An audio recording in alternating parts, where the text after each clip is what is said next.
My name is Dion Smith Tynes, and I'd like to share with you how to have a growth mindset when it comes to your career. Your mindset, and you'll hear a lot mindset or mindfulness. It's really just the way that you see the world, the way that you approach things. And to have a growth mindset means that you're approaching the world with the idea that you're going to grow as the world continues to grow. That's the opposite of having a fixed mindset where you think things are static, things are this way, and they need to remain this way, or they're going to stay this way. You want to make certain that you have a growth mindset. Businesses are always continuing to grow. We as human beings are consistently growing, and so we want to have and need to have a growth mindset. So I'll give you today 5 tips, 5 mindset tools that you can use to grow yourself and grow your career. The first thing you need to do is have a mindset of learning. That's number one. So when you approach your career, when you approach a job, you want to go into it as a learner. You need to know that there is so much that you have to learn. There's people that have been doing your job for a long time. There are people that have probably been with that company for, 10, 20 years. And so there's a lot to learn, and you need to go into every situation that you walk into asking questions, wanting to learn as much as possible.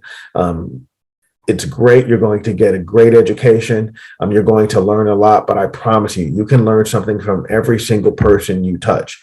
And when you go into that, and you go into a learning mindset humbly, the recognition that you have something to learn from whomever it is you talk to, then you'll gain respect in the workplace a lot faster. And then they also, you'll gain that respect because they understand that you are not coming in trying to, take over the world, which you can still do. But you want to go in there with respect and with the understanding that you have a lot to learn. So just really go in with a mindset that you want to learn, and you want to learn as much as possible from every single person you touch. The next thing, the next mindset tool you want is you need to be open to coaching.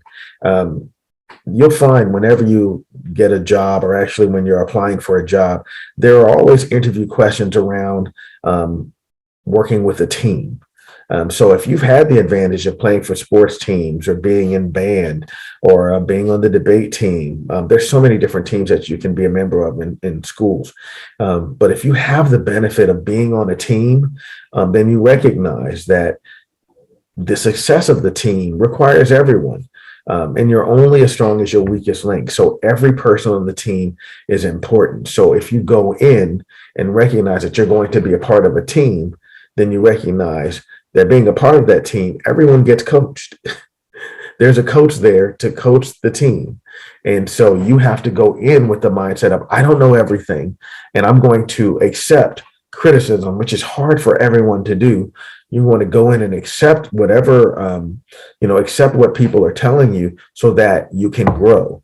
And you might not always agree with what people are telling you, but you always want to thank the person for their assessment, and use whatever piece of it you can to grow. So for instance, if someone gives you something, let's just say it's something you're already doing, just simply reply, you know what, thank you. That's something that I was really focusing on, and I thank you for bringing that to my attention. And I'm going to make sure that I use this moving forward, and I thank you for sharing that with me. If you walk into your coaching sessions with your boss, or anyone that wants to give you some helpful criticism, and you provide that kind of feedback, I promise you will go far, because the people that, every single person gets coached. Whether it's, LeBron James and Michael Jordan, and you think they coach themselves, no, they still get direction on the floor. There's just so many people. Coaching is just important. It is that simple. Everyone has a coach. Everyone has a boss. Everyone has someone to answer to, and they have a lot of information. So you want to make sure you listen to them and accept what they're saying humbly, and take whatever you can from it to grow. third thing I'd like to give to you today is we just talked a little bit about being a team, but you need to be a team player. And again, the team is only as strong as your weakest link, and everyone is a part of a team. I don't care what work atmosphere you're in, whether you're working in an office, you're working in a field, or you're working from home. I do a lot of my work from home, and I'm on Zoom calls and Zoom meetings all the time working with a team. So you will always work within a team. And so the way that you can be a team player is, one, you can share ideas. You want to make sure that you share ideas amongst your team, and everyone's idea is important. But when you share an idea, the reason why you're sharing it is because, one, you want people to know that you're thinking about doing better. You're thinking about being better. You're thinking about growing the organization. But also, if it's an idea that you want to move forward with, you need to get the buy-in of your teammates. So talking to them about it, bouncing ideas off of them is a great thing to do. And now you also want to share any credit that you get when you're in a team. So, we've all been in teams where, let's say maybe in school, where you have to do a team project or a group project, and you did 50% of the work and someone else did 20% of the work, and then the other person did 30% of the work. So you did most of the work, and now you want most of the credit. I will tell you, in the workplace, the credit will come. You will get the credit. People will see what you do. You want to share the credit. You want to make sure that when you go into a room, you want to thank your teammates for their part, and you want to build them up just as if they gave the same 50% that you did. And when you do that, they will absolutely respect you more. You will get their buy-in. And when it comes to the next project, you can work with them to give you a bit more, and they'll respect you for that, because they recognize that those accolades, they're important for everybody. I think a lot of people enjoy accolades. As a matter of fact, they will definitely help you, grow in your career. But I promise you, if you share the credit, you'll gain that respect from your peers and the people above you. And trust me, people will see what you're doing. They'll see the work that you're doing. So just walk into that and don't be afraid to share the credit.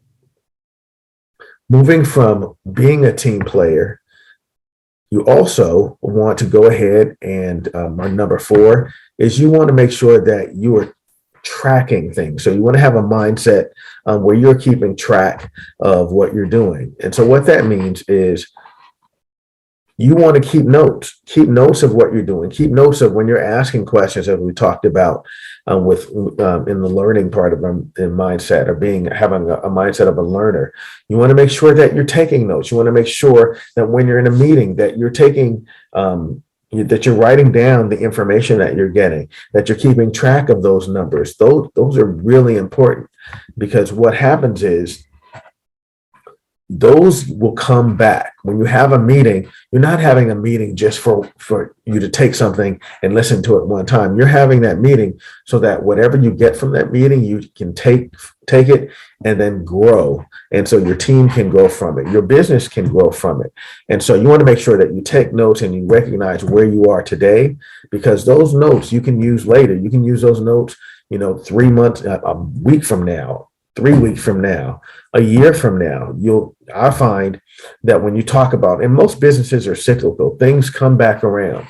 So when you write notes and I find out how well my business did this week, and then I'm sitting there talking to my boss and we're just having a conversation about business, I can recall those numbers because I wrote them down. You remember so much more when you write them down. So I recall those numbers. And then when I need to look back a month from now and try to figure out, okay, what did we do, or how did we do last month? How did we improve in this area? How did I improve personally in this area? I can go back to my notes. I can go back to a journal and see what I did to improve. So you want to, as part of a growth mindset, you want to track your progress, track what you're doing, because when you track it, it's real, and you'll be able to see, that you're moving, that you're truly moving the needle from point A to point B. The last part of having a growth mindset is you need to own your own development. What I mean by that is, no one is responsible for your career other than you. No one is responsible for you advancing other than you. So if there's some education that you need, go get it. If there's some training that you need, go get it. Don't wait for somebody to help you with that. Don't wait for somebody, oh, this person said they were going to help me. This person said they were going to do that. You have to go after it. You have to go after them. People are busy and people are concerned with their own lives and their own career. So what you're going to have to do is sometimes you're going to have to chase people down. Sometimes you're going to have to make that extra call to get something done because it is your responsibility. It is your career. No one else is responsible for it. And I encourage you, as part of having the mindset of owning your own development, I encourage you to take an easier way to success. And the easy way to success is to copy somebody else. Success leaves clues. So if there's somebody that's already doing what you want to do, there's someone that's already achieved the success that you want in whatever area of life you want, look at that person. And I'm certain there are many people who have enjoyed success in whatever area you're looking to be successful in, and see what they did to get there. So whatever education they had, you can take a look at some of their life experiences, some of their mistakes, so you don't make them as well. But success leaves clues. Follow their example and do what it takes to be successful in that area. So I've shared with you now 5 different ways that you can have a growth mindset when it comes to your life and your career. They are: have a mindset of a learner. 2, you need to be open to coaching. 3, be a team player because we're all members of the team. 4, have a mindset that you're going to keep track of everything that's going on. And then last but not least, own your own development. Thank you very much. I pray this is helpful to you. And I know if you follow it, you will definitely have a more successful career and avoid a lot of mistakes that people make typically as they begin their careers. Again, my name is Dion Smyth Tynes. Thank you very much. Have a great career and life.